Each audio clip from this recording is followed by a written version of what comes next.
Interaction. Interaction.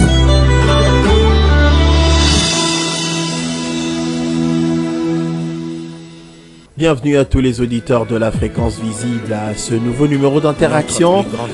Et cette très belle chanson Longimbo de Papa Wemba qui est en train de passer en sourdine. Une chanson chantée par Papa Wemba mais écrite et composée par Jean Goubald Kalala.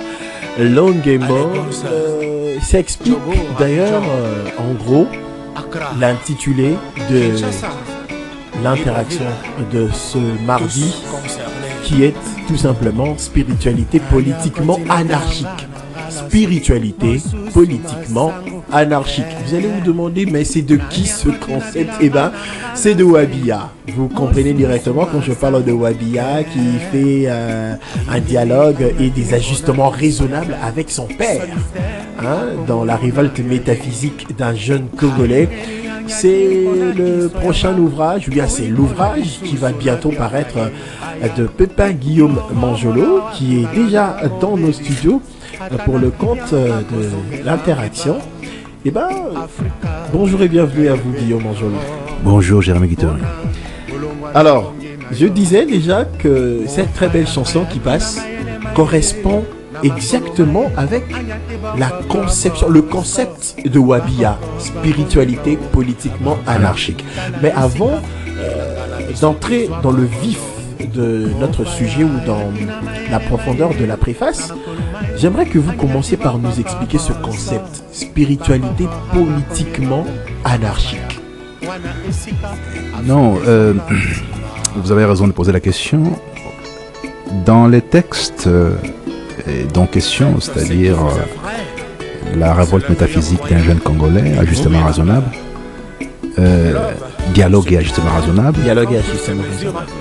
Et lorsque vous lirez la préface, vous verrez très bien que le professeur Kamana qui préface a pris les soins de pouvoir dégager quelques pistes d'évaluation de cette pensée. Et à cette occasion, il y a un élément qui me paraît tout à fait utile et essentiel. La place de la spiritualité dans la vie congolaise aujourd'hui. Qu'on découvre qu'effectivement, on passe de la verticalité utile à l'au-delà, à notre devenir et tout ça, à l'horizontalité nécessaire par rapport au comportement en adéquation avec sa foi, avec les règles, les principes des évangiles. Et on y ajoute, malheureusement, beaucoup de folklore qui, aujourd'hui, sont de l'ordre de l'anarchie. C'est-à-dire que la gestion de la cité au sens politique du terme, puisque c'est la politique qui gère, c'est cette idée de gérer la société, c'est à travers la politique. Mais malheureusement, même cette idée de gérer la cité s'émêle à cette anarchie. Vous avez chaque député, chaque ministre a son pasteur. Et chaque pasteur a son église. Chaque rue a son église. Et chaque rue a au moins 2-3 églises, ça dépend de quartier. Ce qui fait que l'instant qui est dévolu à ce que nous fixe la Bible en disant travaillez. Dieu a dit c'est fini, terminé, vous sortez d'ici, du paradis, où vous mangiez, viviez gratuitement et tout ça, sans le moindre effort. Maintenant, vous devez... la gratuité. Fini la gratuité, vous devez accomplir les efforts. Or, on nous amène une anarchie, nous disant ah non, la gratuité continue, il suffit de pouvoir demander. Donc, si je comprends bien, les églises sont devenues comme des partis politiques qui naissent comme des champignons et qui chacun ou chacune a son propre idéologie, sa propre idéologie. Mais tout à fait, mais malheureusement, c'est à l'encontre de l'esprit même de ce que dégagent les Écritures. Il faut travailler. On ne nous a pas dit il ne faut pas travailler. Or, les temps qu'on passe à demander à Dieu sans travailler, ça pose un problème. Il ne me semble pas qu'il y ait aujourd'hui des dispositions particulières dans les évangiles disant « Ne faites rien, mettez-vous à genoux, demandez, je vais vous donner. » Mais les demander, je vous donnerai. Ou qu'on peut dégager en disant si l'enfant vous demande du pain, est-ce que vous allez lui donner le serpent et tout ça, ou de la pierre, toutes ces choses-là. Il faut prendre ça dans les sens plutôt de la topologie, c'est-à-dire la logique et l'argumentation, des figures de style. Il y a des gens qui prennent ça quasiment au sens où chaque matin, je ne travaille pas, je me lève pour pouvoir demander à manger, à boire à Dieu. C'est-à-dire que le fait que quelqu'un qui est devant vous, dans un bus ou dans un taxi ou je sais pas moi dans la rue, fasse tomber son portefeuille qu'il voulait récupérer, Dieu vous l'a donné. Dieu ne peut pas arracher le travail de quelqu'un pour vous donner vous qui n'avez rien foutu. C'est Absurde. totalement absurde. Ouais, c'est toute cette anarchie-là qui aujourd'hui est conjuguée en termes de mode de fonctionnement d'une cité où un enfant qui vient de l'école ne peut pas demander à ce qu'il y ait un peu de tranquillité dans le quartier pour faire ses devoirs parce qu'il doit laisser s'épanouir les bruits d'un bar d'un côté, les bruits d'une église de l'autre côté. Il suffit de dire le contraire pour passer pour sorcier. C'est-à-dire que le fait qu'on sollicite un peu de quiétude pour un travail est contraire à l'idée qu'on s'est fait aujourd'hui de la religion au niveau des grandes cités en Afrique et en particulier à Kinshasa. Donc ce qui fait que si on devait consacrer cette énergie-là aux premières écritures, c'est-à-dire tu travailles et tu mangeras du fruit de ta sueur. Voilà. Les premières écritures me paraissent très très importantes qui n'ont pas été réfutées par les évangiles. Donc l'Ancien Testament dans cette acception-là n'a pas été réfuté par les évangiles. Donc ce qui fait qu'on nous promène dans un océan de médiocrité au motif que, en nous brandissant en fait cette fameuse idée de dire toute personne qui serait contre ce qu'on dit est soit dans la sorcellerie, soit dans les sectes et tout ça. Dans les razzies. Donc, c'est-à-dire que on met une fatwa sur toute personne qui serait en disharmonie avec cette option-là. Exactement. Alors, le fait de confirmer qu'il faut travailler serait en disharmonie avec le fait de dire il faut prier tout le temps, Et il faut à toute demander heure, à Dieu. et il faut demander à Dieu. Donc voilà, c'est un peu ce que Wabia tente de pouvoir dégager dans une discussion avec ses cousins, donc on aura l'occasion d'en parler. Parce que, voilà. Nous entrons dans la préface de ce livre, Révolte métaphysique d'un jeune Congolais, dialogue et ajustement raisonnable, préfacé par le professeur Kamana.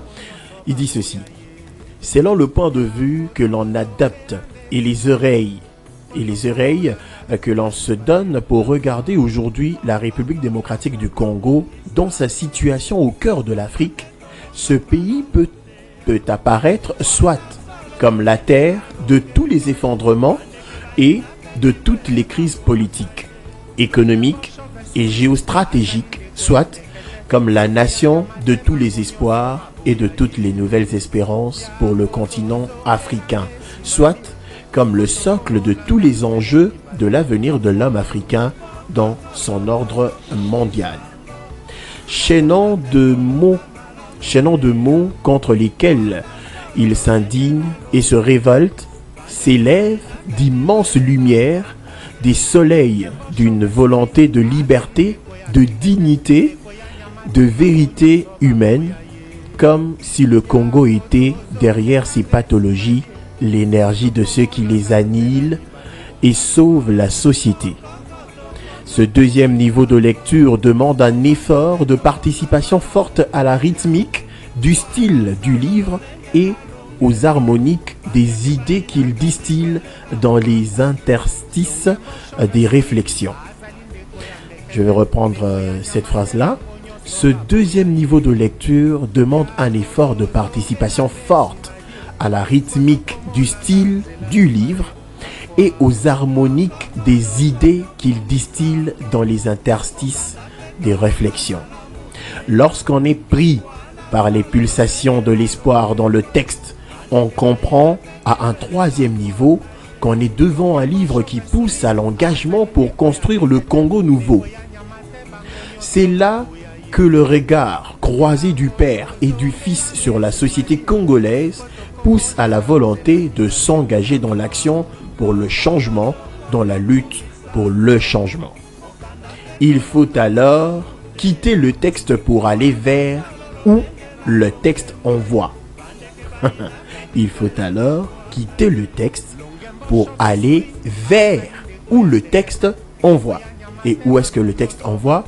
dans la transformation profonde de l'homme congolais et de tout le milieu de vie qu'est le Congo.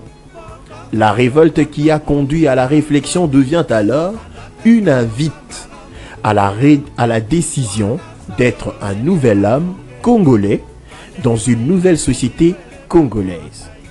C'est là la pointe la plus aiguë et la plus significative de ce petit livre que vous allez lire. Vous n'allez pas lire le livre aujourd'hui malheureusement, donc je vous laisse seulement la soif pour aller vous procurer ces livres. Pour ceux qui ne sentent conditionnés que par une lecture négative de ce qu'ils voient, le Congo n'a pas d'horizon lumineux à donner aux nouvelles générations. Pour ceux qui voient tous les jours la surabondance, pour ceux qui voient tous les jours la surabondance des richesses naturelles et l'ampleur de ces richesses humaines, ce pays est le terroir de toutes les exubérations d'utopie pour bâtir une société de bien-être et du bonheur infini. Mais les plus lucides et les plus réalistes voient en réalité dans le Congo actuel le pays de tous les défis qui s'imposent à l'Afrique et que l'Afrique relèvera à l'horizon pas très lointain de sa destinée. J'ai lu le présent livre du penseur Guillaume Anjolosa, ce n'est pas moi qui parle, mais c'est le professeur Kamana, comme un magnifique condensé de ces 3 points de vue sur le Congo d'aujourd'hui. Dans une éblouissante mise en perspective que le style épistolaire donne comme possibilité de variations multiples sur les réalités de tous les jours, le texte vif et bref proposé ici est une mine d'analyse juste et de perception très perspicace de ce que l'homme congolais et sa société vivent et donnent à penser. Il s'agit avant tout d'une fureur de frustration, d'indignation, de protestation et de révolte contre un ordre sociopolitique dominé par l'aveuglement sur ses propres pathologies. Waouh, je reprends. Il s'agit avant tout d'une fureur de frustration, d'indignation, de protestation et de révolte contre un ordre sociopolitique dominé par l'aveuglement de ses propres pathologies.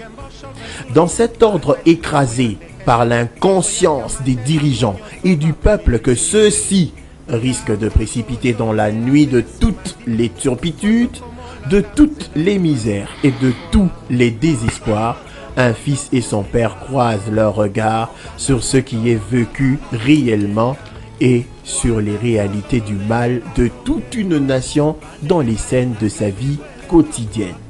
C'est là le premier niveau de lecture que tout Congolais et toute personne qui entend parler du Congo aujourd'hui n'auront pas de mal à saisir, à sentir et à partager. Derrière ce premier niveau, une autre strate se dévoile, se déroule et se déploie comme un vaste champ d'espérance, un immense champ pour l'espérance que la nation congolaise est appelée à être. C'est dans la visée des échanges du Père et du Fils que s'offre ce niveau d'interprétation du texte. Ça, c'est formidable. Malheureusement, je sais que ça laisse beaucoup de... Ça met... Ah, j'avais un verset, hein. J'avais donc un verset. Ah. Alors, je vais lire la dernière phrase, le dernier paragraphe. Derrière chaque chaînon de mots contre lesquels il s'indigne et se révolte s'élèvent d'immenses lumières, des soleils d'une volonté de liberté, de dignité et de vérité humaine, comme si le Congo était derrière ces pathologies, l'énergie de ce qui les annihile et sauve la société.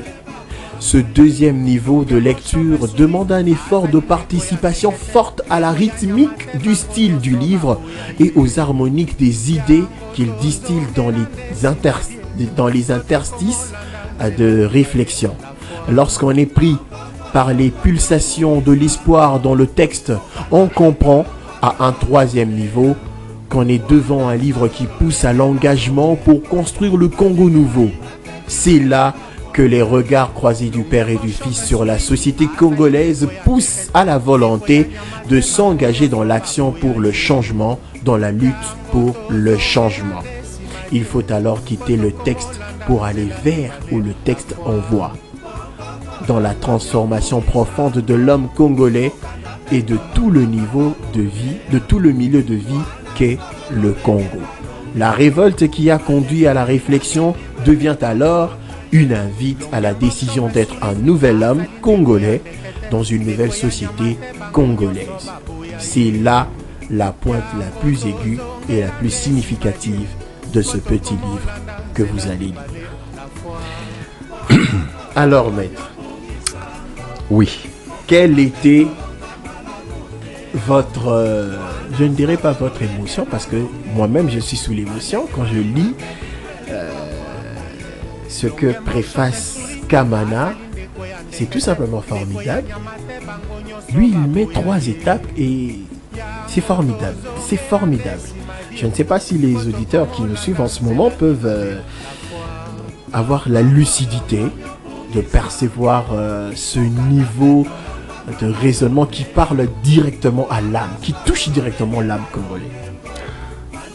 Oui, merci d'abord pour cette lecture assez élogieuse qui présente, parce que moi j'ai écrit ce que les grands philosophes Kamana, un des tout grands africains et dans le monde aujourd'hui, reconnu en tant que tel, est formé en Occident et en Belgique en particulier, un agrégé de philosophie, un docteur en philosophie qui fait quasiment l'équivalent de ce que fait Michel Onfray en ce qui concerne les universités populaires à Caen, et lui fait les universités alternatives à Goma. Ok. Il est dans une dimension philosophique ultra puissante et supérieure. Oui, c'est un philosophe qui vit la vie philosophique au sens ancien du terme, au sens de Diogène. Et c'est hallucinant. Je pense qu'il prend tout doucement la relève de Mudimbe et d'Engal. Mais pourquoi est-ce qu'il le fait seulement à Goma, pas au niveau de Kinshasa et des autres contrées? Il vient de temps en temps, il a des enseignements ici et là, dans les Congo centrales, il passe par Kinshasa, il fait quelques plateaux, des conférences et tout ça. Et nous ne savons pas ce qu'on a de meilleur chez nous, et voilà, il m'a adopté. Je ne suis pas philosophe de profession, je suis autodidacte en philosophie, j'ai appris donc quelques bribes à travers ma formation en droit, surtout en 3e cycle où on a eu l'opportunité de travailler énormément sur les philosophes des Lumières et tous les philosophes qui ont concouru à mettre en place les droits humains, et en commençant par Hobbes qui est le meilleur d'entre eux, le point de départ avec son Léviathan, en passant par Locke et tout le reste. Sans compter que j'ai passé énormément de temps dans les ateliers de philosophie, quartier latin à Paris, quelques ateliers à Bruxelles et tout ça, ce que j'ai appris sur l'état, la philosophie, en plus de quelques orientations qu'on peut avoir aussi bien au lycée pour la fin des études où on apprend la philosophie. Et j'ai dit que bon, est-ce qu'il aura fallu que je fasse la philosophie complètement ou pas? Je pense que j'ai encore le temps de pouvoir le faire, de pouvoir envisager une fenêtre dans ce sens-là. Les droits étaient nécessaires pour moi. J'avais commencé par la médecine, j'ai arrêté pour passer aux droits. Ce qui fait que j'ai une vision un peu globale des choses. Mais simplement, je ne m'attendais pas pour quelqu'un d'inactuel comme moi, parce que j'ai vis dans un environnement qui est rétif au livre, qui est hostile à la connaissance et à la pensée, qui est amoureux de l'amusement, de l'hilarité, et qui refuse absolument de réfléchir. Qui se livre aux passions contemporaines. Exactement. Alors, je me suis dit, en parlant avec Kamana pour la première fois, j'ai dit, voilà, je milite pour un intellectualisme aristocratique et qui fait fi de toutes les passions qui grondent en dessous. Il dit, ah bon, c'est vrai ça? Donc ça ne vous touche pas? Je dis non, les passions contemporaines sont pour moi une plaie pour la société. Une société où tout le monde pense pareil et pense toujours dans le sens de ce qui ne va pas, mais n'apporte pas de solution. Voilà. Donc vous remarquerez que la RDC est devenue comme les supporters d'une équipe de football qui passent son temps, qui passent leur temps plutôt à pouvoir critiquer l'entraîneur et les joueurs, et ils n'apportent aucune solution parce qu'ils ne savent pas comment ça fonctionne.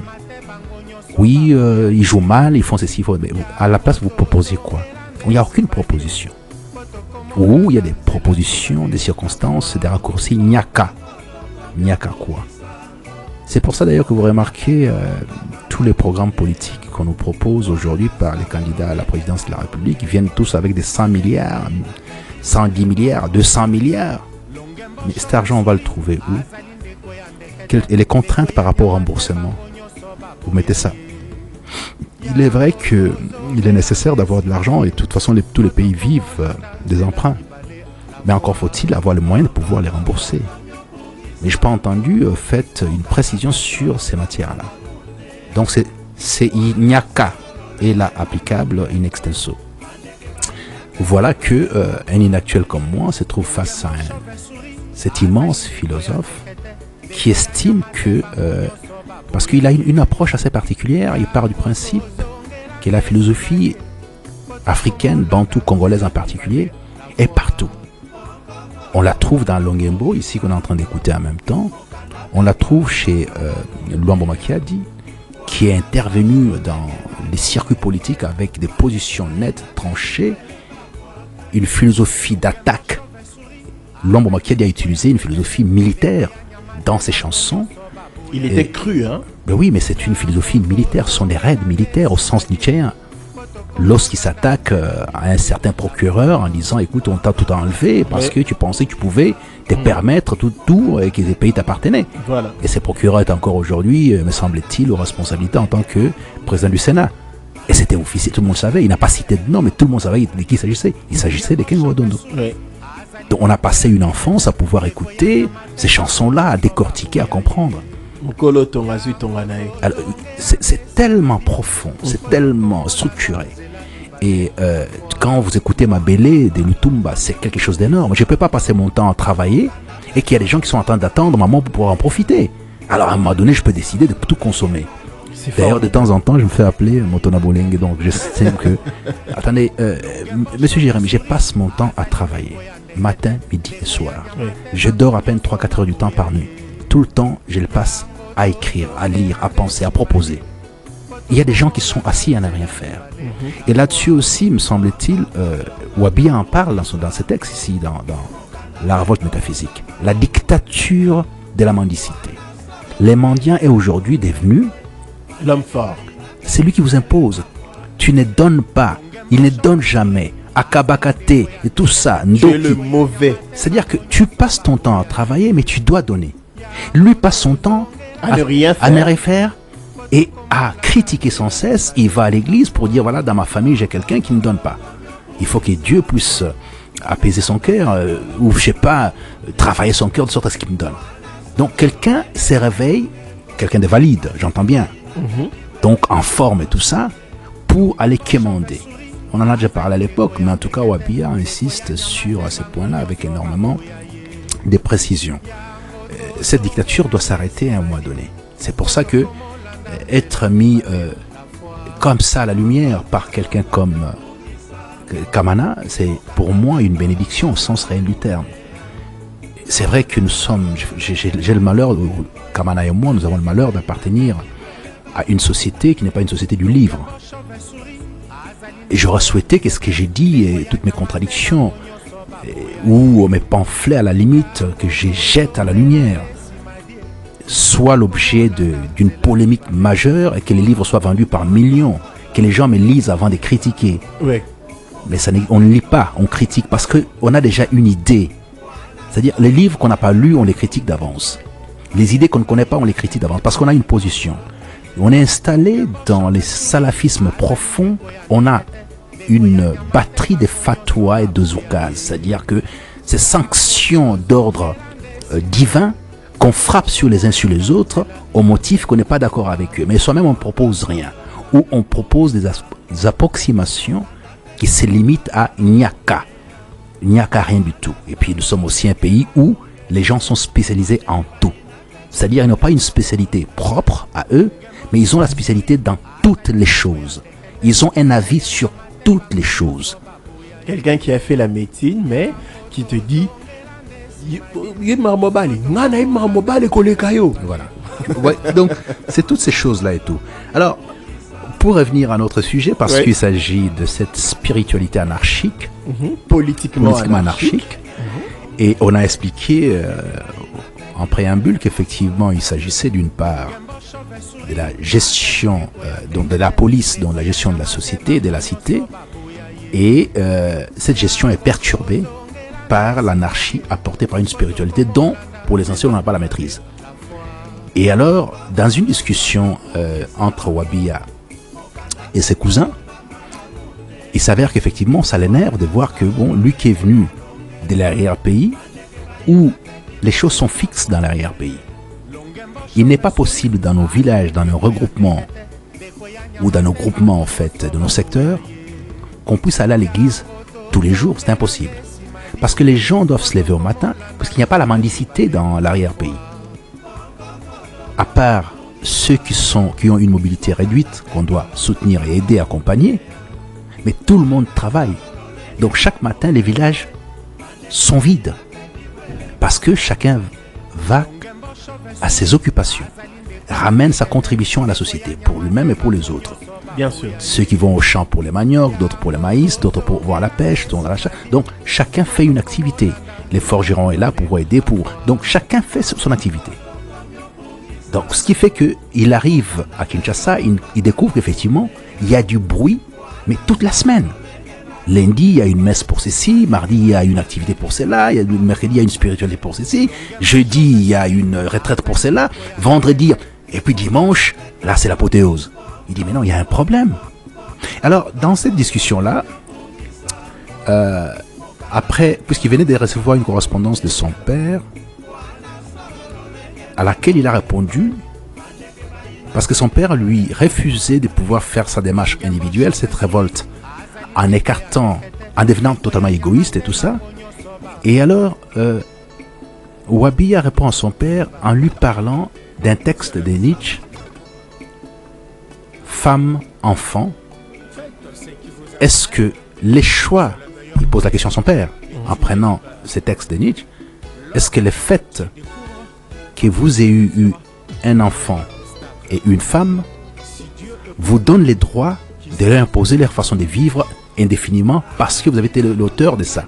Ou bien sont-ils libres aussi d'entreprendre leur destin en regard de leurs espérances propres, en regard de ce que Nietzsche dit quelque part, deviens ce que tu es. C'est la question qu'il pose à son père. Suis-je obligé de pouvoir respecter ce que tu veux que je fasse ad vitam aeternam, ou l'unicité ou la particularité de mon âme dispose que je puisse aussi être égoïste et penser à moi.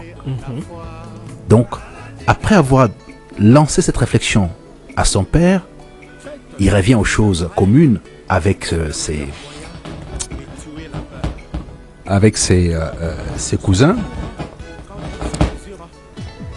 Alors, dans les textes, il est dit ceci, son texte est ainsi finalisé, il les mis dans une enveloppe, les plié avec les plus grands soins et les donna au messager tout en les congédiant amicalement. Cette prompte réaction l'avait mis dans une disposition élevée d'assurance et de supériorité des faits sur ses cousins. Il avait acquis une sorte d'autorité, y compris sur la nécessité ou non de rompre les silences lourds qui pesaient après le départ du messager.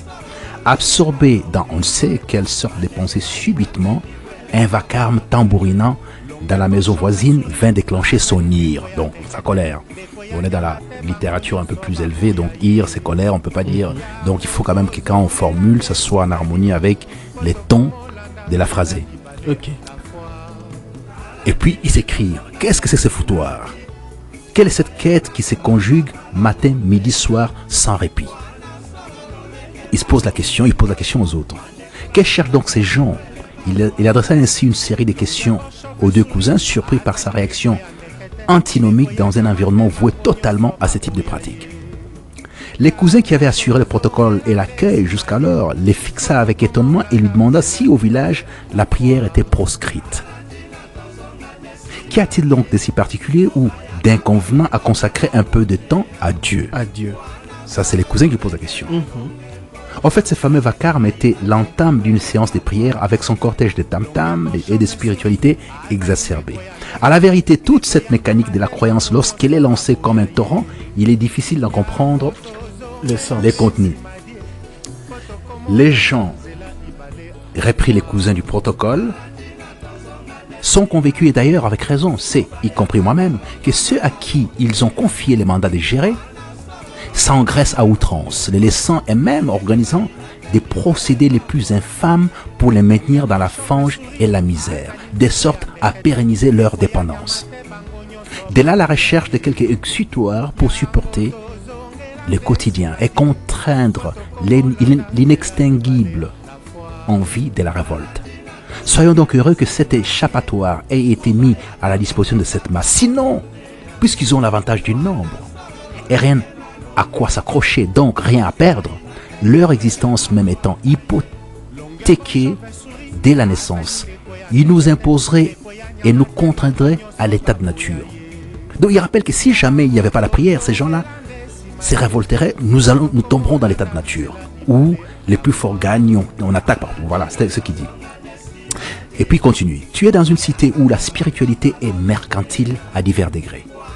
Autant les supposés croyants codifient les commerces avec Dieu, lui consacrant les temps et l'énergie en attente des avantages souvent matériels, autant de l'autre côté, les prédicateurs dans leur ensemble sont des marchands d'illusions, des profiteurs et lâches, sans la moindre compétence dans quelque domaine social, ayant enlevé l'option de construire la psychanalyse du pauvre et du déjà soumis. Tu as sûrement raison, rétorqua Wabi. Mais j'aimerais réfléchir avec vous à haute voix, mes frères. Camus a dit quelque part que l'homme noir d'Afrique est rétif à la révolte parce que sa société qui recourt encore à un fonctionnement primitif n'accorde aucun sens à la notion des révoltes. Ces fonctionnements primitifs, il l'entend sous les prismes du sacré dans son sens le plus large, qui participe autant à la cosmogonie qu'à la place du chef dans la hiérarchie sociale du noir d'Afrique.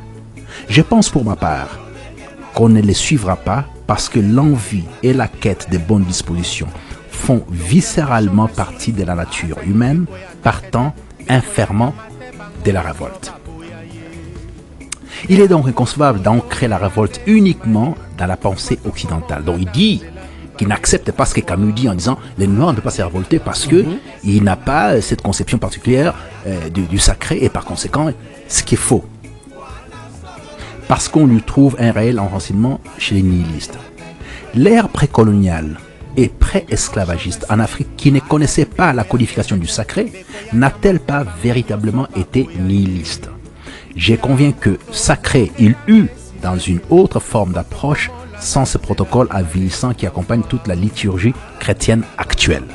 Donc il part du principe qu'effectivement il y avait du sacré, mais pas le sacré au sens aujourd'hui en passant par les Christ, parce que la croyance, nous sommes, et d'ailleurs là-dessus, Léopold II l'a dit dans sa correspondance en disant ils connaissent déjà Dieu, nous étions monothéistes avant l'heure, donc ce qui fait qu'il n'y a rien qu'on a découvert par la suite, ce qui fait que l'intermédiation du Christ est venue assez naturellement nous accompagner. Voilà. Alors, il continue. La société africaine, au cours de cette période, n'avait jamais espéré le salut à travers Dieu, mais plutôt à travers l'homme dans son acception la plus basique. C'est bel et bien une formulation nietzschéenne avant l'heure. C'est-à-dire que les Noirs n'espéraient pas que Dieu lui donne. Les Noirs travaillaient pour pouvoir gagner sa vie. Si chacun vaquait à ses occupations, d'ailleurs, on voit ça, les symptômes encore, et là, dans nos villages. Tout le monde travaille pour gagner sa vie.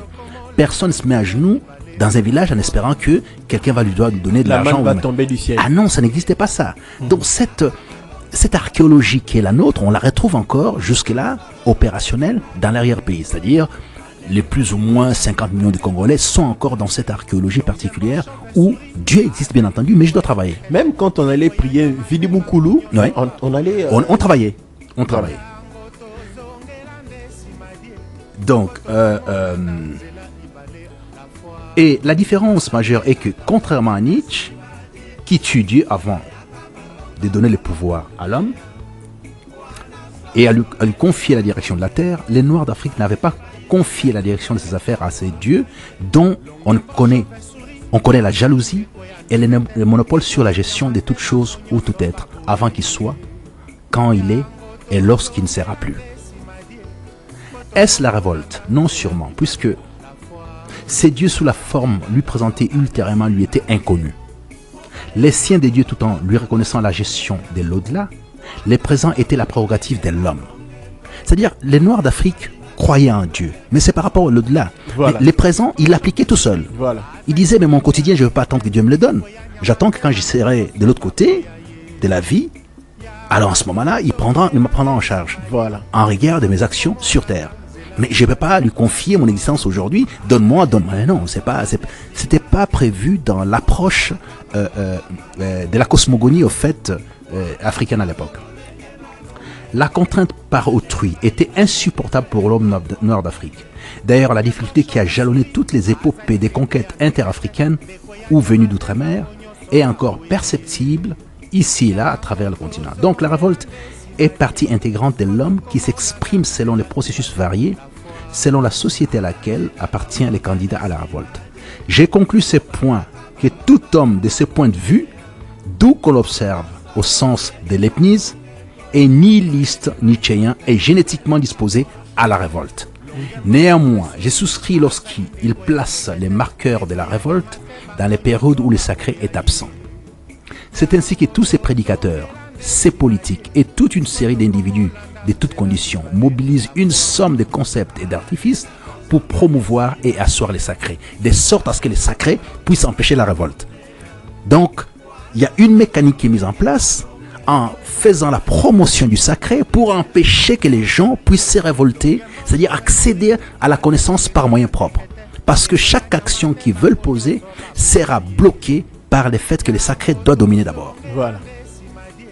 Le fait de confier toute la gouvernance de nos actes au divin plénipotentiaire est une catastrophe monumentale et partant un frein pour l'éclosion de la bonne révolte, celle essentialiste de la révolution conservatrice congolaise, justement présentée dans ma nation. Donc je rappelle ce que j'ai mis dans ma nation. Les textes, les premiers textes précurseurs. L'espérance de la meilleure vie post-mortem, au même titre qu'une kyrielle des vierges offertes dans les Valalas, sont des forfaitures et une comédie ignoble.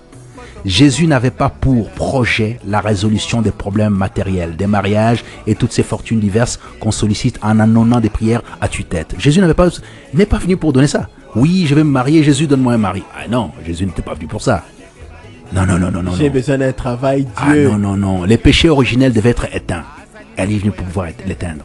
Voilà. C'est autre chose, ça. Donc c'est cette base-là sur laquelle on doit partir. Pas sur le fait que, bon, Jésus est arrivé pour nous donner mariage, fortune et tout le reste. Non. Donc, le manque physique, le manque matériel, on veut le combler par des demandes spirituelles. Effectivement. Et alors, en transférant tout ça sur ces dieux qui doivent donner, et on oublie qu'on a une mission sur Terre qui enseigne les premiers testaments, c'est-à-dire vous devez travailler. Voilà. La conscience humaine congolaise en particulier préside à ce qu'en vertu des droits fondamentaux, les Congolais opposent au gouvernement ces droits en lieu et place de revendiquer auprès de Jésus toute cette flopée d'incongruités, en plus du macabre, mais ô combien risible, prosélytisme d'affichage du nom de Jésus sur n'importe quel support. Sur les bus, c'est Jésus. Sur Internet, ça devient insupportable. Maintenant, vous avez des messages de nature satanique quasiment. Et les gens ne se rendent pas compte. On envoie un message, si tu aimes Dieu, envoie ça à d'autres personnes. Oui. Mais ça, c'est que Satan demandait à Jésus. Si tu crois en Dieu, fais ça. Mais non. Ça, c'est un message satanique. Qui veut dire, si tu crois, si tu penses que, fais ça. Mais qui es-tu pour me dire que si je crois en Dieu, je dois faire ce que tu demandes? Et en vertu de quoi maintenant Dieu m'accordera crédit? Ça n'a aucun sens. Cette démarche-là qu'on voit sur Internet, envoyée à 50 personnes, 100 personnes, parce que il n'y a que ceux qui font ça qui croient en Dieu. Donc, qui êtes-vous pour décréter que la seule façon d'accéder à Dieu, c'est d'envoyer ce message-là? Vous voyez que la croyance, quelle est cette mesure? Qui vous a donné cette autorité-là de dire si vous faites ça et en conséquence de ça, vous aurez accès à ceci? Si vous faites cette prière, mais qui êtes-vous? Jésus nous a dit, priez notre Père qui est aux cieux, et ainsi de suite. Tout ça s'arrête là. Il n'a pas demandé à ce que quelqu'un d'autre vienne vous dire, si vous ne faites pas ceci. c'est quoi? Mais il y a quelque chose de satanique dans cette démarche. Mais pourtant, on pratique ça, on y croit fermement. Alors, voilà. N'avait-il pas quelque part dans les évangiles récusé ces vils comportements? N'était-il pas en opposition avec les pharisiens quant à ceux? Et vous, mes frères, vous me présentez cette issue comme expiatoire de la misère, comme unique voie de sortie. Kinshasa, plus qu'ailleurs, est devenue l'usine à ciel ouvert de fabrication du sacré pour brider la réflexion et anéantir, y compris l'intuition des revendications. Si vous estimez être des bons croyants, soutenez la révolte et la revendication qui sont les socles de la fondation de l'homme. Sinon, vous n'êtes pas différent de tous les criminels qui trônent et crânent, méprisant autant l'humain que les règles de la bonne horizontalité, c'est-à-dire tout ce qui est comme loi, qu'on méprise, ça l'horizontalité. Je tiens pour vrai que nous sommes du même troupeau, ces gens et nous, dans la mesure où nous sommes tous issus de la basse extraction. Mais ce qui nous différencie légèrement, c'est l'acquis de conscience à la suite d'un peu d'éducation. Là, l'éducation revient encore en contrefond. Cette qualité d'homme informé, et ce qui manque maintenant, et moyennement formé, ne peut aucunement nous installer dans une condescendance que vous déployez avec cet insolent naturel. Bien au contraire, il s'impose à nous une humaine indignation solidaire liée à notre communauté d'origine, à notre basse extraction. Pour ma part, une fois de plus, si vous me voyez animé d'autant de passions et de désirs d'engagement politique, c'est notamment pour prendre en charge ces stocks de légitimes revendications de la basse extraction. Je ne me contenterai pas de mobiliser les petites frustrations de ces peuples pour un commerce de suffrage. Je serai les pompiers dont la mission principale serait d'éteindre les feux du sacré nocif pour remettre en selle la validité de la révolte saine ou de la révolte métaphysique. La royauté des prédicateurs à la suite de la mise en place de l'usine du sacré doit prendre fin. Il va falloir que ces bonnes gens, chantres de la mollesse et de la paresse, se trouvent une occupation au service de la communauté. On arrêtera avec ces sacrilèges de l'inspiration divine et toutes ces visitations qui minent la vie sociale à Kinshasa. Si toute l'énergie, toute la sueur, tous les efforts, la dîme et autres sacrifices consentis pour espérer devaient servir à la revendication des droits, les sacrés auraient depuis longtemps été pulvérisés. Il déroula ainsi un raisonnement totalement nihiliste et fort à propos sans qu'il ait été interrompu par ses cousins, sans d'ailleurs qu'il ait cédé à la facilité de donner pour juste les histoires de sa propre invention. Les jours passèrent et les multiples réunions politiques lui permirent de confectionner un utile et solide carnet d'adresses, toujours arrimé à son mentor rencontré au village. Il était au fil de ses rencontres et conquêtes d'espace politique obsédé par l'immédiateté, par la terre, par la vie terrestre tout court. La métaphysique du révolté devenait son combat personnel. Il s'est mis en devoir de modifier les cours des choses, de quitter les rêves, de faire descendre les idoles de leur piédestal, de traduire en actes toutes les revendications, y compris celles encore timides, qui couvent ici et là au sein de la basse extraction, ployant sous les joues du sacré. En somme, il nourrissait des plaidés pour les Congos périphériques. On lui amena la réponse de son père quelques semaines plus tard, comme il attendait avec une tempête intérieure particulière. Après une brève accolade au messager, il décacheta l'enveloppe et déplia la feuille de papier avec un empressement maladif et prit du temps avant de comprendre l'intitulé. Voilà, c'est ça l'entremède. Au fait, l'intitulé, la lettre suivante, c'est Monsieur les Amok. A-M-O-K. C'est un mot malaisien qui veut dire le fou.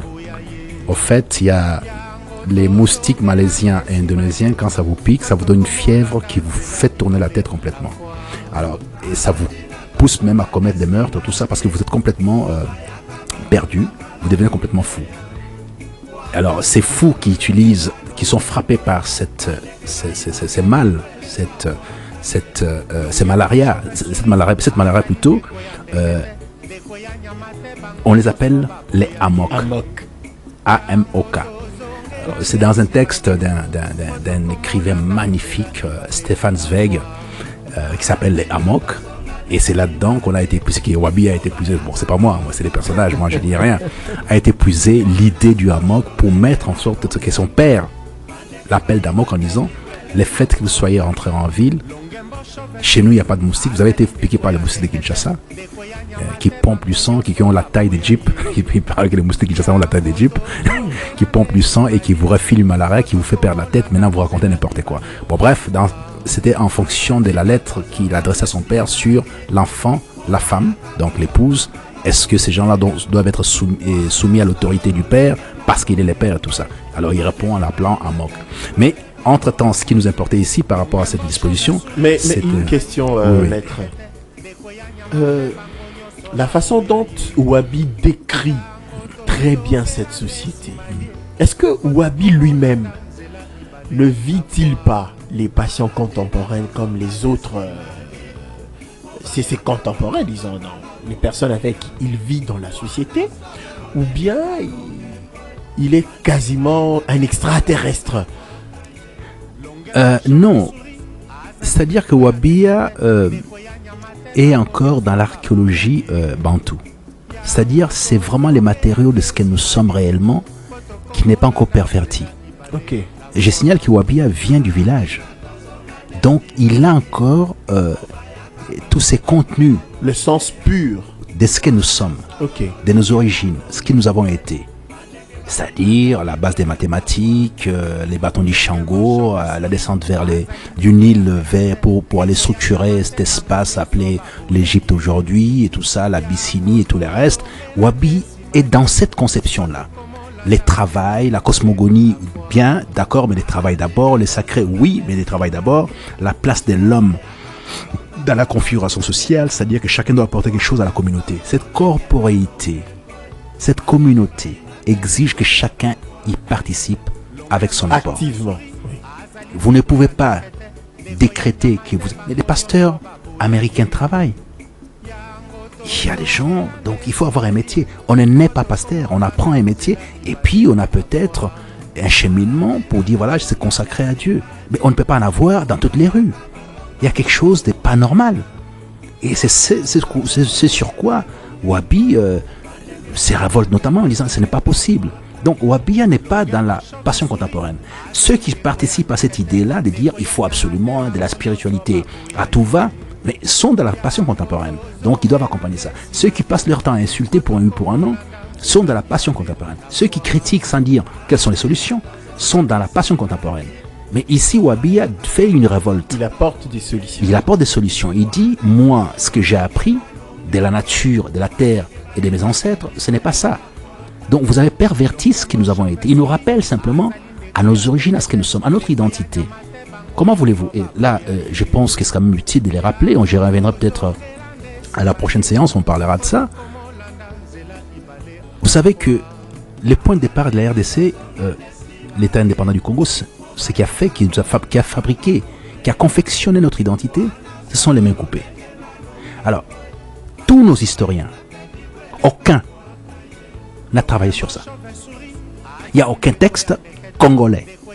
Je dis congolais, je ne dis pas Conan Doyle et tous les autres, tout ça. On va me citer tous les noms, mais c'est tous les noms d'étrangers. Monsieur Eli Kiambokolo, avec qui je suis en harmonie, je parle bien, on discute et tout ça. D'ailleurs, il va préfacer mon prochain texte. Ça sera lui. Et après Kamana, ça sera Eli Kiambokolo. Il va préfacer mon prochain texte sur... je ne sais pas ça sera combien de lettres, parce que pour l'instant, je suis encore en train de réfléchir sur entre 5 et 10 lettres intempestives à la jeunesse congolaise. Avant, c'était la lettre à la jeunesse congolaise, mais avec tous les matériaux à ma disposition, je ne peux pas faire une lettre. Je dois faire une lettre, dont un sujet par lettre. Alors, le premier sujet, c'est l'identité nationale. Il faut apprendre à la jeunesse congolaise qui sommes-nous. Alors, qui sommes-nous? C'est d'abord l'État indépendant du Congo, c'est d'abord les mains coupées. Je répète de nouveau, et un loi de Luisa, de Kabelekese de Kalumbu, de Misaku de Mbumba, n'a rien à voir avec un Bunda de Mangai à Idiofa, par exemple, ou un Pendé de Idiofa, ou un Pendé de Gungu, ou un Musakata de Kutu. Mais c'est parce qu'on a eu cette mise ensemble forcée avec des mains tranchées sans pour autant regarder que tel était Bunda, tel était Loaloa, tel était Sakata, tel était Mongo et tout ça. Donc il n'y a rien à voir avec ça. C'est juste le fait que vous soyez dans cet espace-là, vous êtes récupéré pour un profit immédiat. On vous coupe les mains. On vous coupe les mains, on vous oblige. Il n'y a pas que les mains, il y avait les sexes et les restes. Et sans compter les viols de femmes. Alors c'est ça le socle du devenir congolais ou du mot Congo. Du être congolais. Donc l'être congolais est tiré de ça d'abord. Maintenant, il y a une succession d'histoires qui se fabriquent avec l'occupation, la fin de l'occupation léopoldienne, on passe à l'occupation belge, et puis les indépendances et tout le reste. Mais le point de départ est celui-là. Aucun historien congolais n'a confectionné cette idée-là, y compris en la mythifiant, puisqu'il faut la mythifier aussi, il ne faut pas se limiter à raconter l'histoire simplement, il faut aussi la mythifier. Dire la grandeur de ceux qui sont échappés, faire ressortir la sacralité de cela. Exactement. Mais en fait, la quête d'une organisation sociale, c'est d'abord d'ériger un point sacré. Okay. Quel est le sacré RDC? Il n'en existe pas aujourd'hui. Pourtant, il est là, en soubassement, il gronde sous nos pieds. On ne l'utilise pas. Donc, il va falloir qu'on puisse aller puiser ces matériaux utiles à notre identité nationale et qu'on l'affiche sur un ministère. C'est lui. Lesquels les ministères selon toi? Non, la culture. Bien sûr. Donc, si on appelait ministère de la culture, art et identité nationale, on détache et identité nationale, il y a déjà un corps qui est donné. Et maintenant, il faut, sur un contenant qui est donné, maintenant, il faut donner le contenu. Il n'est pas possible qu'on n'ait pas un enseignement sur les mains coupées affichés dans chaque école. Ce qui fait que quand vous êtes face aux membres du conseil de sécurité, vous leur posez la question quand vous faites visiter les écoles, vous voyez ces mains coupées là, ça vient d'où? C'est vous. Vous êtes à la base de ça. Donc ce qui fait que les gens seront bloqués. Vous voyez, c'est que l'autre monsieur l'a fait en face. Dès que les gens arrivent, on monte des crânes. On a ramassé tous les crânes du génocide et tout ça, on les place. Regarde ce que vous avez fait. Les gens sont mal à l'aise. Tout ce qui fait que l'approche est différente. Parce qu'on se sent redevable. Mais cette conscience particulière de ce que vous êtes, et nous, le point de départ, c'est celui-là. C'est 13 millions quand même de morts, s'il vous plaît. On ne peut pas passer ça outre. Il faut des kermesses, des journées entières par rapport à ça. Il faut que mes enfants à la maison puissent conjuguer ça. Nos enfants à la maison conjuguent ça. Je suis congolais parce que mes ancêtres ont eu les mains coupées. Rien que ce mot-là suffira à lui tout seul. Et les mains coupées par qui? Par telle personne, par Léopold II. La Belgique a participé aux mains coupées en RDC, on a tué 13 millions d'habitants. Et c'est ce qu'on répète en boucle en Israël. C'est ce qu'on répète en boucle en Arménie. C'est ce qu'on répète en boucle au Rwanda aujourd'hui. La RDC est le point de départ de tous les crimes de l'humanité, c'est-à-dire que le premier génocide a été commis en RDC. Or, c'est ce génocide-là qui a permis à ce que les nouveaux génocidaires, les petits dictateurs occidentaux, notamment au niveau de l'Empire ottoman en Turquie, l'actuelle Turquie, ils aient commis ça aussi avec 1 million d'Arméniens. Au niveau de l'Europe avec Hitler, avec son ami Mussolini. Ils aient organisé aussi par rapport aux juifs, aux homosexuels, à tout ce qui n'était pas conforme à leur idée de la race aryenne. Donc ils ont confectionné ça, 6 millions de personnes ont été massacrées, enfin des juifs ont été massacrés par rapport à ça, parce qu'ils étaient juifs. Donc Léopold II était le précurseur des génocides sur la planète Terre. Et ça s'est passé en RDC. Comment voulez-vous qu'aucun historien congolais sérieux n'ait rédigé un texte et que l'éducation nationale ne l'ait pas imposé comme étant les socles de ce que nous sommes? Il y a une faillite monumentale. Alors c'est pour ça que je plaide pour l'intellectualisme aristocratique. Et ça, je maintiens. Vous pouvez mettre les fers aux pieds. Vous pouvez me crucifier. Je ne changerai pas. Si, bien entendu, je sais que bientôt on passera à une autre étape où peut-être mes livres ne seront pas inactuels, seront actuels. Je souhaiterais s'aimer un peu les troubles dans la population comme le fait Éric Zemmour actuellement en Europe. Il vend par milliers. Son dernier livre, c'est 400 000 exemplaires. Moi, alors qu'il y a à peine, ils ont combien, autour de 60 millions de Français. Moi, j'ai un peu plus de 100 millions de Congolais. Je ne suis pas en mesure de vendre 1000 livres. Il y a un problème. Il y a un problème. Mais les critiques sont lancées à tout va, mais personne n'ose lire. Et je suis malheureux de ça. En fait, j'ai vécu un malheur profond, une douleur profonde. Il y a des écoles partout. Les écoles fleurissent aussi autant que les églises. Mais qu'est-ce qu'on y enseigne? Est-ce que les goûts du livre ne doit pas être enseigné? Les goûts de ce qu'on est, cette quête de la révolte structurée, passant par une réflexion propre, un éclairage tiré des enseignements des Moudimbe, des Ngal, des Kamana, des autres. Je peux parler aussi même des autres Africains, Achille Mbembe et tout ça. Tout ce monde-là participe au fait à cette nouvelle vision de ce que nous sommes. Mais on ne sait pas avancer tant qu'on n'a pas lu, tant qu'on ne sait pas lire encore.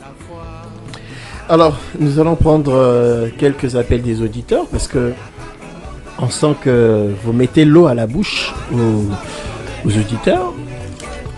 On a envie de se procurer ce livre. Mais à quand la sortie? À quand? Très bientôt. Moi, je n'en peux plus. Je me retiens, mais ça va pas. J'ai besoin d'étancher ma soif. Je m'abreuver. Je pense qu'avant la fin du mois, le livre sera disponibilisé parce que là, on est juste dans la finition d'ordre mécanique. Okay. Donc, j'étais en discussion encore avec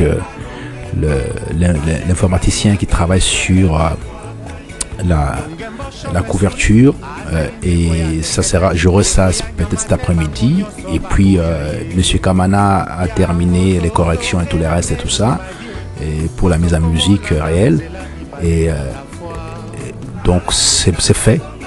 D'ici déjà la fin de la semaine, j'aurai peut-être les premiers exemplaires que j'étais présenterai ici et de sorte à ce que bon par rapport à je t'ai tutoyé, mais bon, si tu es en dehors d'ici, mais ici, les publics désirent qu'on puisse vous voyez.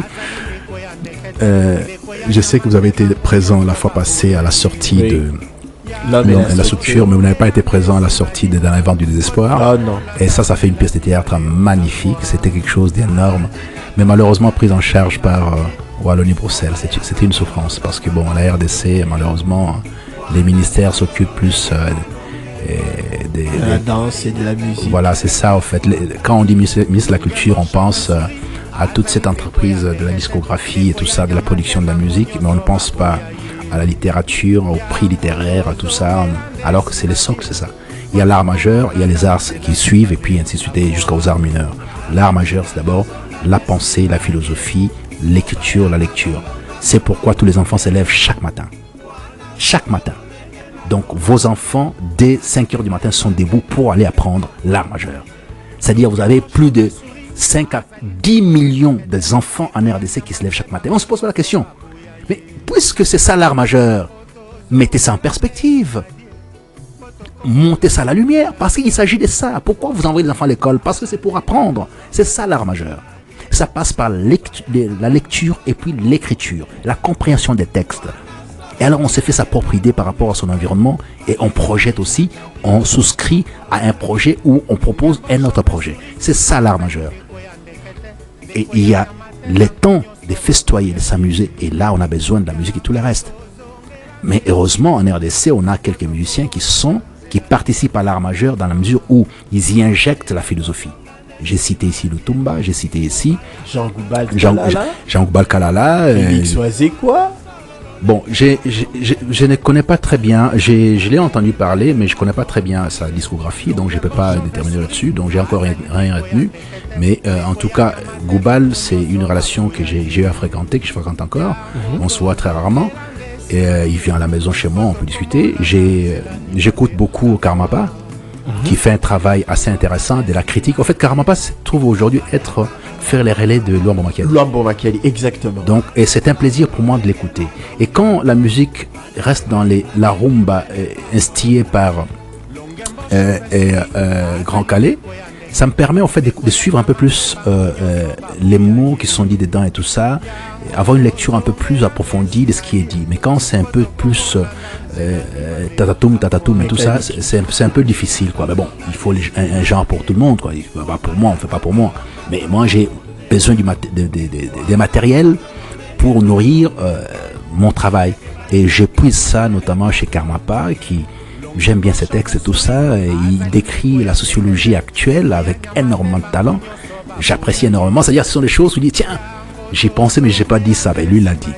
Et c'est beau. Et c'est très simple, c'est très flottant comme ça. Ces côtés flottants m'intéressent beaucoup chez Karmapa, et qui assoit ça avec sa voix grave que j'aime beaucoup. Je suis pour les voix graves comme celle qui utilisait Olomide à ses débuts. J'aimais beaucoup à l'époque où il a commencé. Et bon, par la suite, j'aime un peu moins, mais en tout cas, je suis un peu plus vieux, donc je l'ai aimé, j'ai aimé ce qu'il faisait à l'époque où il avait commencé. Bon, je suis un peu dans cette idée-là, quoi. Mais ça va sortir bientôt, très bientôt, et je sollicite à ce que vous lanciez votre réseau, qu'on ait une salle de 2-3 000 personnes qui viennent chercher les livres au minimum, et qu'on puisse faire interaction à l'extérieur autour du livre, parce qu'on en a tellement parlé, bon, vraiment, pas suffisamment me semble-t-il, puisqu'il faut encore en parler, mais qu'on puisse faire, je ne sais pas, au niveau de la Tchangou, qu'on trouve un espace pour faire ça, que les gens viennent, qu'on lise les livres pour eux, et qu'on explique et tout ça, qu'ils achètent les livres, qu'ils aillent lire, et bon, voir s'il y a des sponsors qui peuvent nous accompagner par rapport à ça, puisque bon, le sponsoring est toujours lié à l'amusement, mais jamais au savoir. Vraiment. Et à un moment donné, ceux avec qui vous travaillez de temps en temps, c'est-à-dire Orange, c'est-à-dire la Bralima et tous les restes, de temps en temps, ils peuvent vraiment déverser leurs bénéfices extraordinaires à l'art majeur. C'est qu'ils ne feront peut-être pas. Bon, on préfère laisser le temps au temps. Alors, on va prendre quelques auditeurs. 00243 pour tous ceux qui sont à l'étranger. Le 85 48 18 346. C'est le numéro du standard. Il est opérationnel. Nous attendons vos différentes réactions par appel ou SMS. Je voyais tantôt Monsieur Moïse depuis Rond-Point Gaba appeler. Je crois qu'il va relancer ses appels. 00243 pour tous ceux qui sont à l'étranger, le 85 48 18 346. Voilà, nous prenons le premier auditeur. 50 la radio interaction. Bonjour. Bonjour mon frère. Bonjour aussi à notre invité, Maître Guillaume. Bonjour. En tout cas, je suis ravi de vous entendre aujourd'hui. Je crois que vous avez perturbé le programme. D'habitude, c'est jeudi ou soit le vendredi. On est surpris aujourd'hui, c'est bon. Et dans tout ça, je voulais me focaliser sur la suite de tout ce qu'on a toujours parlé la fois passée. Maître Guillaume, je crois qu'on n'est pas toujours satisfait dans vos interventions quand vous nous parlez sur le plan culturel, religieux et puis politique. On ne comprend rien, il y a toujours le suspense que vous nous laissez. Il y a des fois qu'on vous pose des questions, vous dites que non, on verra, sans jamais résoudre les problèmes, sans même répondre à nos préoccupations. C'est là vraiment, pour nous, c'est une préoccupation. Il faut tenir compte. Deuxièmement, piste des solutions dans tout ce que vous dites. Parce que je crois que vous êtes un acteur majeur, parce que vous êtes d'abord un écrivain, vous êtes dans les gouvernements, vous êtes un politique en attendant, vous êtes un analyste. Mais ce que vous nous parlez sur tout le plan-là, je trouve qu'il y a quand même certains gens où il y a problème de responsabilité qui vous appartient. Vous avez parlé, à moi j'ai senti qu'il y a problème de l'organisation, il y a problème du temps, il y a problème aussi des moyens. Vous êtes un écrivain, vous dites que comment votre livre sera vendu, c'est une question que vous posez. Mais comment vous pouvez œuvrer dans un pays où les gens, comme vous avez parlé de nationalité, les gens ils ne sont pas statués, les gens ils n'ont pas de structure, les gens qui n'ont pas d'identité. Vous voyez, on vit comme dans les jungles, les peuples nomades. On ne sait pas se situer, qu'est-ce qu'on peut faire. Et si le plan, que ce soit sur le plan de l'éducation, que ce soit sur le plan de la religion. Vous avez parlé des églises qui naissent par-ci par-là comme des champignons. Vous savez qu'il y a, pour que vous puissiez avoir une église, il faut passer par l'État. Il y a toute une scripture, il faut l'hôtel de ville qui parvient quand même à mettre votre demande, et puis il faut avoir aussi votre statut, règlement d'odontorien, et par là, on vous accepte comme pasteur ou bien comme un évangéliste. Et par là, vous avez comparé les pasteurs des États-Unis et les pasteurs de l'Afrique, comme chez nous en RDC. Vous voyez, ces gens-là, ils sont bien engagés. Les pasteurs sont même payés par les gouvernements. Donc, ils font le travail du social. Ils font quelque chose qui peut rapporter quelque chose au gouvernement. Et ici, qu'est-ce que le gouvernement fait pour que ce passeur-là puisse apporter quelque chose sur le terrain, sur le plan développement, sur le plan de religion morale? Vous avez parlé de l'absence de métaphysique, beaucoup de choses. Vous avez parlé des choses que les Congolais, ceux qui sont à l'intérieur, se prennent en charge. Ils ont quand même le droit d'y travailler et c'est pour peut-être aux besoins qu'ils ont. Mais est-ce qu'ils sont satisfaits? Est-ce que pour peut-être parcourir tout ce chemin-là, ils ont la possibilité d'atteindre leur objectif? C'est là où se pose un problème. Moi, je trouve que vous êtes acteurs, aidez-nous, nous autres ici, d'arriver quand même à trouver des solutions dans des histoires comme ça. Je dis que je vous remercie. Merci beaucoup, monsieur Moïse, depuis le rond-point Gaba. 00243 pour tous ceux qui sont à l'étranger, le 85 48 18 346, nous prenons notre auditeur. 50, la radio Interaction, bonjour. Bonjour. Oui, Papa Willy depuis Mongafula, on vous écoute. Maître a parlé du moindre effort des Congolais. Moi, je sais que, maître, avant la zaranisation, nos pères vivaient plus, moi qui étais à l'intérieur, nos pères vivaient plus de la culture. Ils cultivaient, ils avaient des champs de tabac, qu'est-ce qu'on appelle le fibre textile. Ils avaient tous, ils vendaient, nous autres papas, à l'heure libre, où on n'allait pas à l'école, on faisait des noix de cola. Et quand les camions, les importateurs arrivaient, on leur vendait, on avait facilement beaucoup d'argent. Et à la maison, on avait toujours de l'argent. Malheureusement, après la colonisation, tout le monde est parti de l'intérieur vers Kinshasa. Et là où tout le monde est venu écrire. Et la loi du moindre effort est arrivée. Je me retiens encore, quand nous étions au séminaire, le père vous dit, lisez tel livre.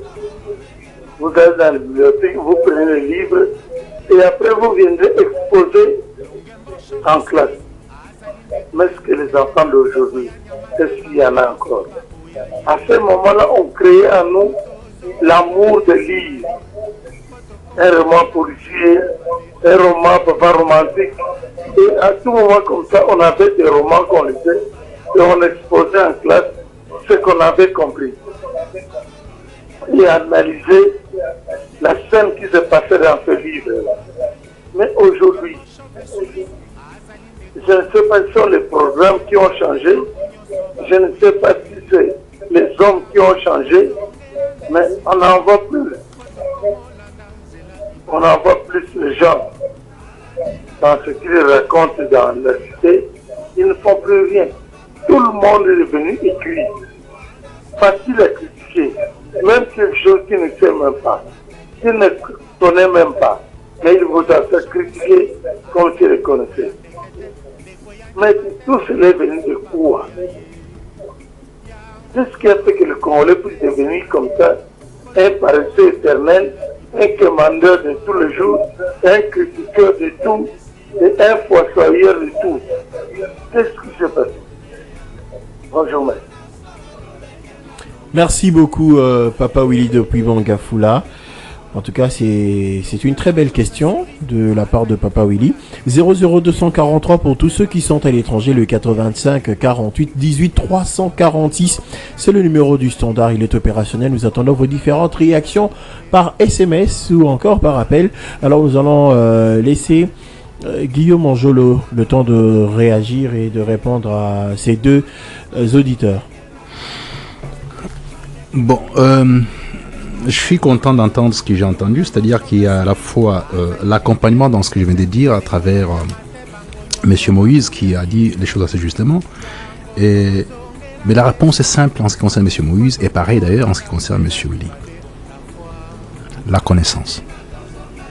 Lorsque vous avez fermé la porte à la connaissance, il est difficile de pouvoir avancer.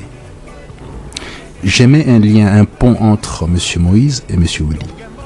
Allez-y. En disant ceci. Monsieur Moïse me demande quelles sont les solutions parce que vous êtes un acteur. Moi je dis les solutions sont dans la connaissance. Monsieur Moïse prenait la peine de pousser les gens de lire des livres. Ils vont agir autrement. Vous verrez que ça va se passer autrement, assez rapidement. Parce que les gens agissent par passion, par sentiment. Or, la passion et les sentiments ne résolvent pas les problèmes. C'est un instinct presque primitif d'une réaction qu'on peut avoir à la chaleur. Les faits d'avoir chaud et d'aller s'abriter sous un arbre ne vous couvre pas totalement. Il faut construire une maison. Voyez-vous, donc vous êtes dans la réaction naturelle, mais la solution n'est pas dans la réaction. C'est plutôt dans l'élaboration des mécanismes pour trouver une solution pérenne, à long terme. Et en l'espèce ici, les anciens qui ne nous ont pas beaucoup aidés parce qu'ils n'ont pas laissé les textes, parce qu'on avait une forme d'écriture qu'on n'a pas maîtrisée. Mais l'actualité nous donne des outils où les gens, les uns et les autres, ceux qui réfléchissent, couchent dans le document. Il faut lire ces documents-là. Apprendre à les lire, les comprendre et se faire sa propre idée. C'est la connaissance.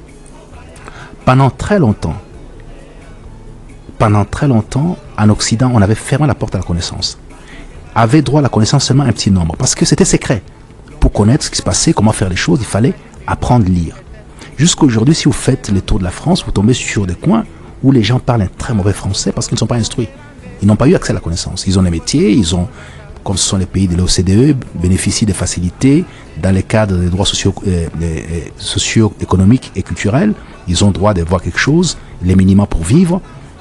Mais ce sont des gens qui ne sont pas instruits, qui sont encore dans l'ancien temps et qui sont racistes sans avoir vu un noir ou un arabe. Parce que c'est comme ça. Absence de connaissances. On a fermé la connaissance pendant des siècles au niveau de l'Europe.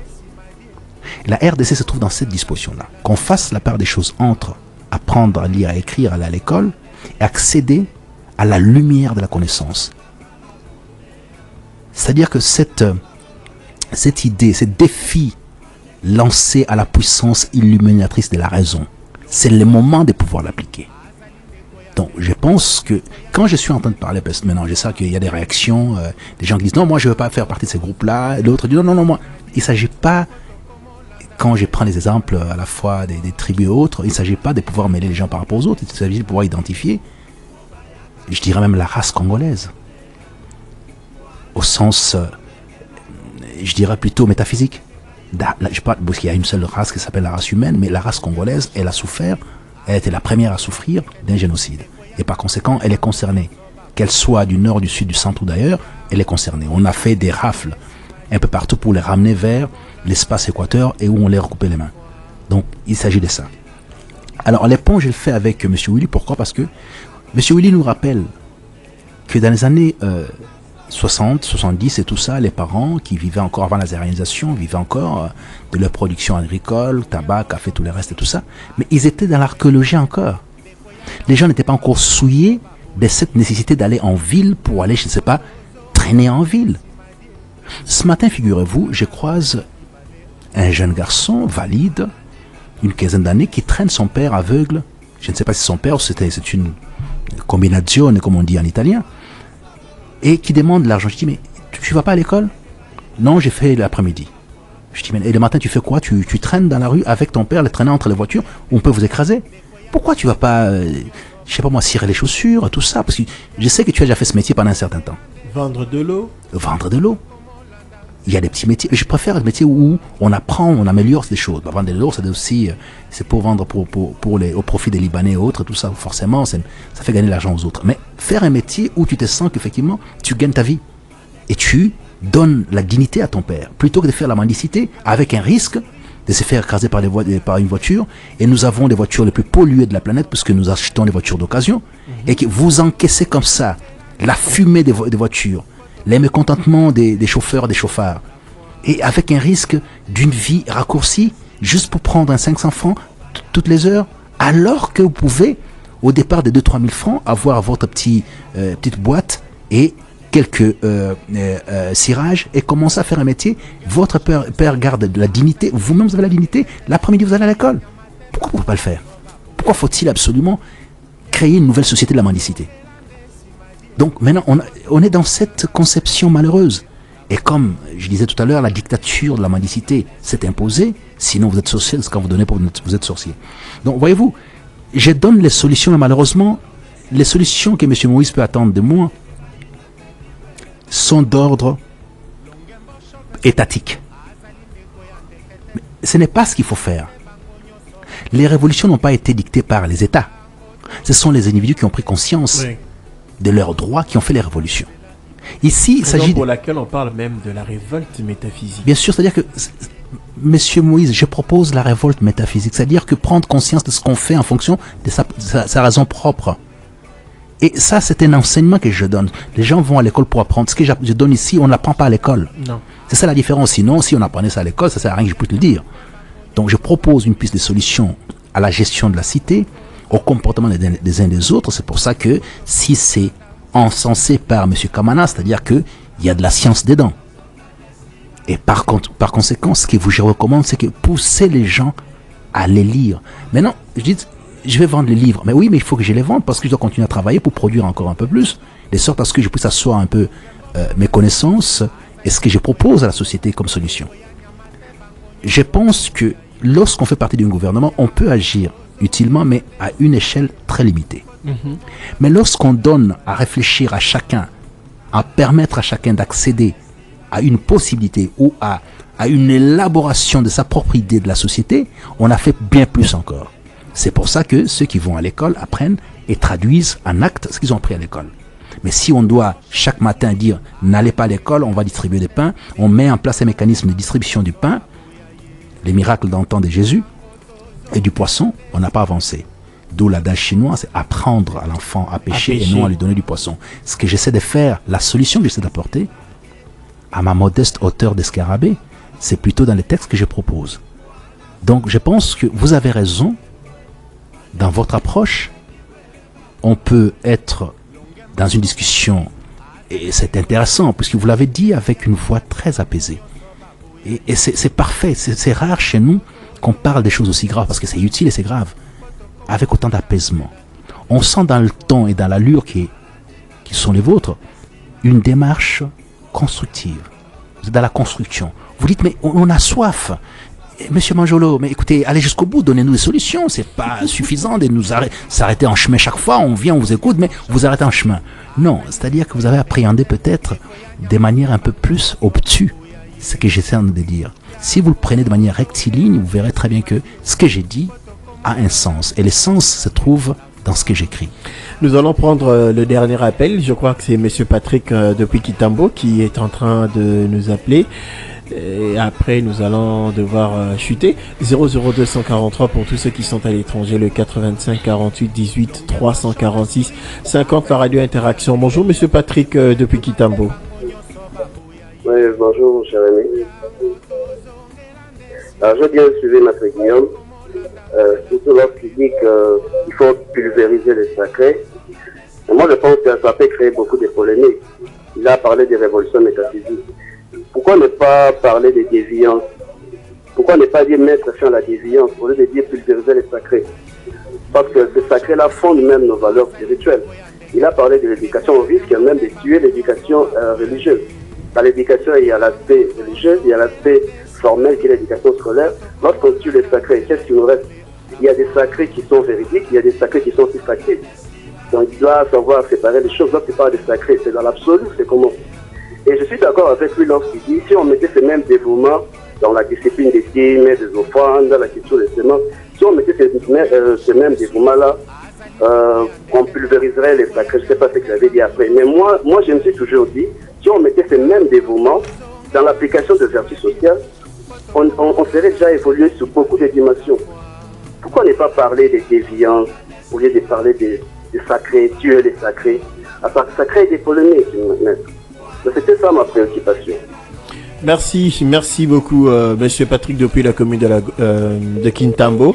Voilà, c'est avec lui que nous allons devoir nous arrêter et laisser Maître Guillaume Manjolo. Vous allez répondre directement et conclure. Monsieur Patrick, vous avez totalement raison, mais malheureusement, vous avez appréhendé mon propos juste en partie.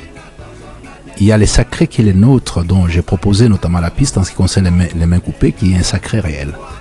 Il y a la cosmogonie qui est la nôtre, c'est-à-dire le rapport avec Dieu, qui est sacré, qui n'est pas à discuter parce que ça a toujours été comme ça ne nous a pas empêché de travailler.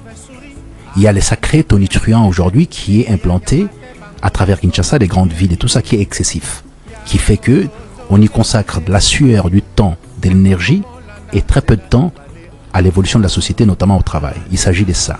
Donc pulvériser une part du sacré qui n'est pas vraiment le sacré, parce que c'est pas le sacré. Le sacré consacre le bien-être d'une société, et l'avancement, et la raison doit l'emporter sur tout ça. Est-ce que c'est raisonnable d'empêcher les enfants de pouvoir travailler au motif que les gens sont en train de prier à côté, du lundi au samedi? C'est ça, ces sacrés-là dont je suis en train de parler. Donc si je comprends bien, Monsieur Patrick, depuis Kitambo, veut qu'on puisse distinguer, différencier le sacré archéologique lié aux mains coupées, à notre cosmogonie, et le sacré, s'il faut que je le dise ainsi, moderne ou modernisé, qui nous a été apporté et malheureusement très mal copié par nous-mêmes.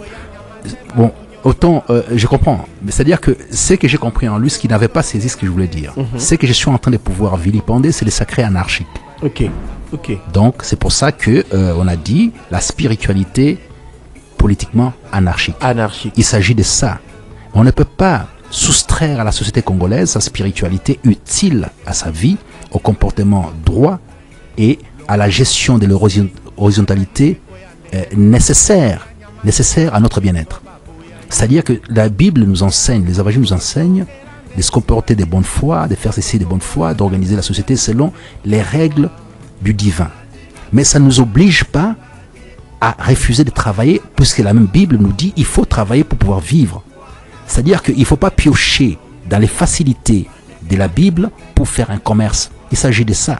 C'est ces sacrés-là que je suis en train de pouvoir pulvériser, tout en mettant en exergue la nécessité de croire en Dieu, de continuer à croire en Dieu et de respecter les premiers préceptes de notre sortie du jardin d'Éden, c'est-à-dire travailler. Est-ce qu'on travaille suffisamment ou on perd plus d'énergie dans la prière pour quémander? Donc on fait toute une semaine à faire des requêtes à Dieu. Et dans la semaine, très peu d'énergie à pouvoir consacrer au travail alors qu'il vous a dit, vous devez travailler. Donc vous refusez d'accepter l'option ou la décision divine de travailler, vous la refusez. Ce qui est sacré, c'est faire du folklore, et ça, vous êtes vraiment, c'est-à-dire vous vous complaisez là-dedans. Mais lorsqu'il faut travailler, alors que ça vient même de sa propre bouche, sa propre vision, et pour sortir du jardin parce qu'on a péché, il a dit vous allez travailler. Et quand Jésus est venu, il n'a pas dit arrêtez de travailler parce que je suis venu. Jamais il a dit ça. Comme ils disent, voilà, Jésus a dit bon, maintenant arrêtez de travailler, je suis venu pour absoudre tous ces péchés-là par mon sang, et y compris le travail n'existait plus, et que la femme ne pourra plus enfanter avec douleur, et que tout ça se termine. C'est pas vrai du tout. Alors, partant de ces deux choses, l'homme tu travailleras, vivra la sueur de ton front, femme tu accoucheras toujours avec difficulté, oui. C'est toujours d'actualité. Ça n'a pas changé. Ça n'a pas changé. Péridural ou pas péridural, ça arrive toujours. Des fois, c'est par césarienne, c'est toujours la souffrance. Cette souffrance est permanente. Elle n'a pas changé. À l'époque, je ne sais pas comment ils pouvaient concevoir pour pouvoir produire des êtres humains, mais ce n'était pas sur base de ce qu'on connaît aujourd'hui. Donc, je pense qu'il faut faire la part des choses entre ce que j'ai dit. Ne soyons pas dans la passion contemporaine. C'est-à-dire, dès qu'on parle sacré, les gens sont braqués. D'office, on est dans la sorcellerie, on est dans des idées incongrues, on refuse absolument d'écouter parce qu'on est braqué, on est fermé à n'importe quelle ouverture d'esprit raisonnable. Il s'agit du sacré qui est néfaste à la santé d'une nation qui ne produit rien du tout. Il faut consacrer les sacrés qui est nécessaire à notre devenir, au bien-être de la sociale, à la promotion de ce que nous sommes réellement, de notre archéologie. C'est sacré des mains coupées, c'est sacré divin, c'est sacré d'une organisation sociale adéquate et non de l'amusement et de la bêtise sans cesse. Voilà, merci beaucoup Maître Guillaume Pépin Manjolo d'avoir une fois de plus encensé les auditeurs avec emballé les auditeurs avec cette très belle poésie issue de cet ouvrage. J'ai oublié déjà le titre de... Comment pouvez-vous oublier le du titre? livre. Voilà, la révolte métaphysique d'un jeune Congolais. Les dialogues et ajustements raisonnables. En tout cas, Wabi, il faut que je le rencontre parce que il est super intéressant. Il m'écrit des problèmes, ce monsieur. Soyez là, on finit. Si vous n'avez pas eu le temps de nous suivre en direct, sachez que la rediffusion, c'est à 23h15, heure de Kinshasa, juste après la dernière édition du journal de la journée. Et sachez que Interaction continue demain, toujours avec moi, mais cette fois-ci avec un autre invité. Ça ne sera pas Guillaume Angelot. Portez-vous bien et bonne suite de programme sur nos antennes. Yango tozongela nde nsima die po tokomolanda nzela ibale à la fois alatina tozonga nde nsima die po bayaka bakata bita lisusu bongoko tokomi obungisango mokanda mpe tolonga malamu ndeya wana solo lolenge balongembwe bandeke bayina mpe bikwele babwaka ye imbwa ajali na makolo manei alandaka nzela seyaka yango tozongela nde nsima die po tokomolanda nzela ibale talatina tozonga nde nsima die obandoko baleka nzela isusu bongoko tokomobongisango mokanda mpe tolonga malamu ndeya wana solo lolenge na longemwe bandeke basunela mpe bikwele bakwaka ye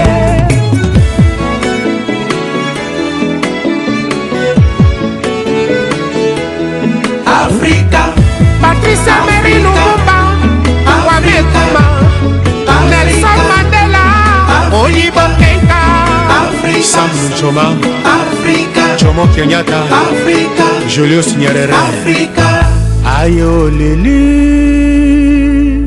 Yolanda Zela Batika.